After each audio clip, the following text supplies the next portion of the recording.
This video will show you how to manage what are called e-alerts or fraud alerts in your Insight portal. To manage the fraud alerts, you select the section called Manage e-alerts on the left-hand side of the menu after logging in, and that will show you any existing fraud alerts. Some of these will be set up by default for you on creation of your fraud alert service along with your account manager. And to view these, you can click on them. You click on the name, and it will show you what it is.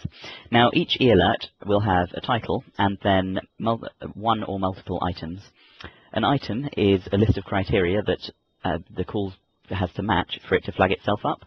So, for instance, in this case, we've got an e-alert called long durations with two criteria. One that says all calls with a minimum cost of £4, and one with all calls longer than 4 minutes. So any calls that match one of those criteria, or both, will flag up and send an email through to you. And at the moment it's set to this email address here.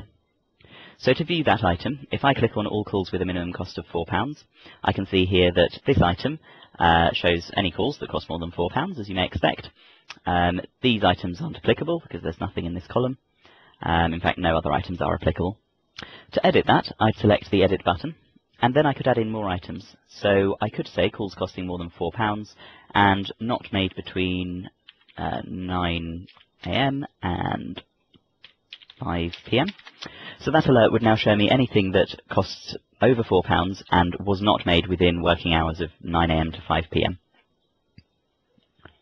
If I press save, that'll save that to the e-alert, and then it will take effect immediately. So the next call import that happens, which happens every 4 hours, it will then show you that any calls that match that criteria you would then be notified about.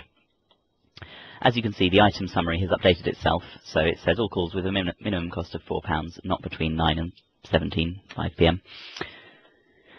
To add a new e-alert, in the Manage e-alerts screen, you can select the New button, give the e-alert a title, Test Alert in this case, enter the email address that you want the email to go to when something hits the alert. So I'll use my email address, and then give it a title. So this will be the title of the email that comes through to you, so Alert in this case. I'll save that, and then to make it do anything, I need to add a new item. So let's say I want to see any calls that start with, or that are called to a number that starts with 09. I'll put 09 in there, and only want to see them where they are longer than 1 minute. So I'll save that, and we'll go back. And so if we look in Manage e-alerts, we can now see my test alert. If I click on that, I can see that it's all calls longer than 1 minute to 09 numbers. So that'll then fire me off an email the moment any call meets that criteria. The other thing you can do with e-alerts are have things called number lists. A number list is a list of numbers, as you may expect, and you can use that in your items to say that instead of making individual items with individual numbers, you can say if a call is in this list of numbers, then you'd want to well, you can set the criteria to match that. So in this case, we could be notified when the called number is in one of these lists we've created, so testing, for instance, or in fact not in a list.